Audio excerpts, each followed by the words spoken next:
Karina and Anya in the morning. Hey everyone, thanks for joining in. We have a very interesting topic for you today and I'm excited to dive in. Today's very necessary and sometimes controversial topic is representation, or sometimes the lack of it.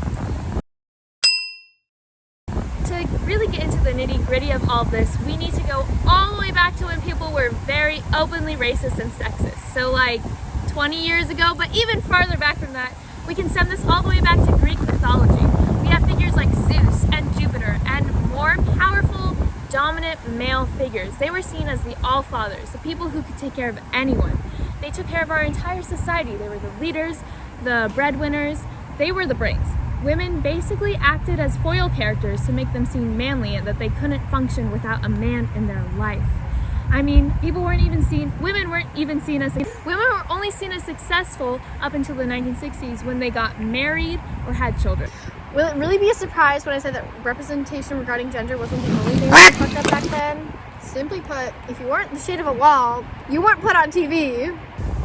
Not only that, people really used to play into stereotypes. It wasn't just movies that did it. We could see news channels playing a huge part in fear mongering.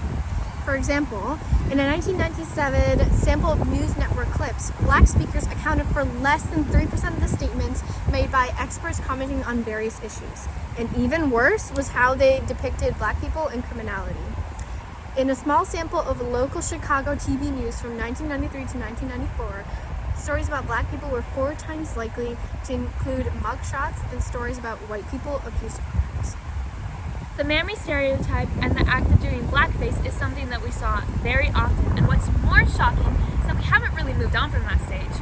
In a recent Pew Research study, 1 out of 3 Americans found that wearing blackface for Halloween was acceptable, and this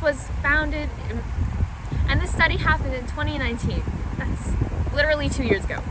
What are we doing today? On top of straight up messing up the characters, whitewashing of many historical events was very common. In old Western movies, the Old West and the iconic cowboys who were in the movies were not even white to begin with, and by the late 19th century, roughly 1 out of 3 cowboys were Mexican. As time progressed, things got better. Kind of. While there is definitely a lot more diversity in literature and pop culture today, there's still plenty of work to be done. And I mean, nowadays we can definitely see that there are more people of color in TV shows, books, and movies, and some of them even get nominated for directors and for being filmmakers. Not that any of them ever win. But it's better than before. I mean, now we have Blackish, Black Panther, Fresh Prince, The Color Purple, and so many more. Not to mention Shonda Rhimes being one of the most celebrated directors because she came out with Bridgerton and Grey's Anatomy. What a queen. To bring some positive light to this, 2 out of every 10 lead film actors were people of color in 2017. And although this is a very low number, it is actually a jump from the year before, where people of color only accounted for 13.9% of lead roles. And as racial demographics are changing, who knows what Hollywood will look like in 10 years. But if there are people of color playing prominent roles within the story, it is often a white savior story.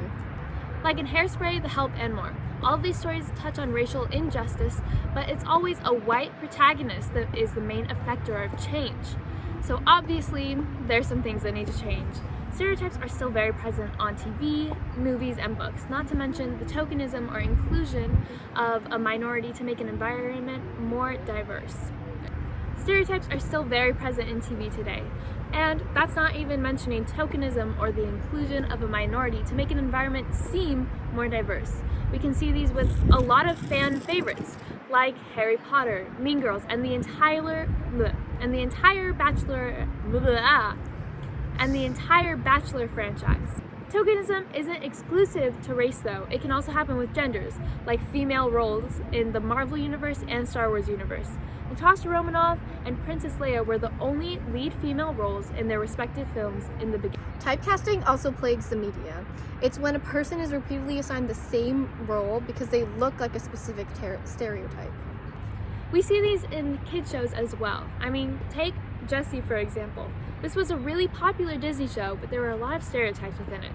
We see Ravi, this awkward Indian kid who's super smart, into lizards, and loves curry.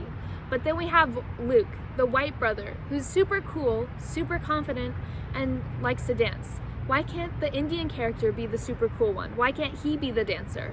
Why does he have to be smart? Exactly. Part of the LGBTQIA community has been represented more and more these days, but obviously it's not enough. For example, a report that we read found that only 1 out of every 5 LGBTQ character that plays on a series is tied to one of 4 creators: Shonda Rhimes, Greg Berlanti, Lena Waithe, and Ryan Murphy.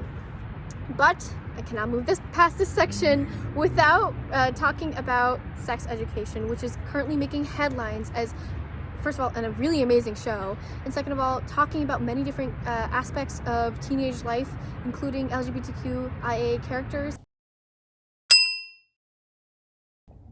Now it's time to kind of run through and condense everything we have just said. Let's begin, shall we? We started talking about how there was a lot of representation in old media with the white male community, but not a whole lot everywhere else. The LGBTQIA community virtually did not exist in any books or movies, you name it. Not to mention how women really just played a character to foil the males and made them seem like they were delicate and they could not function without a father, a brother, or a husband. Oh, I'm a poor, frail woman. I cannot function without you. No, you can't. Yeah, basically. And fast forward to present day, we have much more representation with minority groups and people of color. Not to mention the queer community and female leads.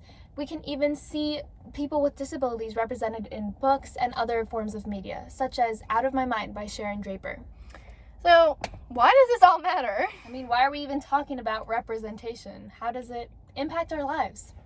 We form our biases based on what we see and what we were taught. Think about it. When we're born, we learn how to talk through hearing and copying the other noises that we hear. We also form our biases based on what we see in books, TV shows, movies, and the news.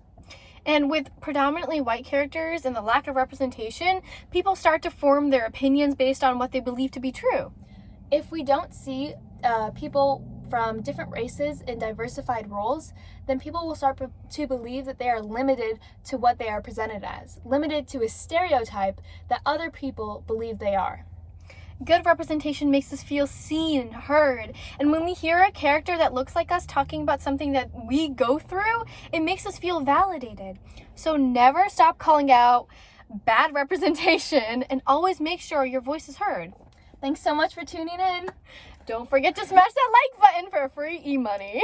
Just kidding, we do not have those resources. Nope.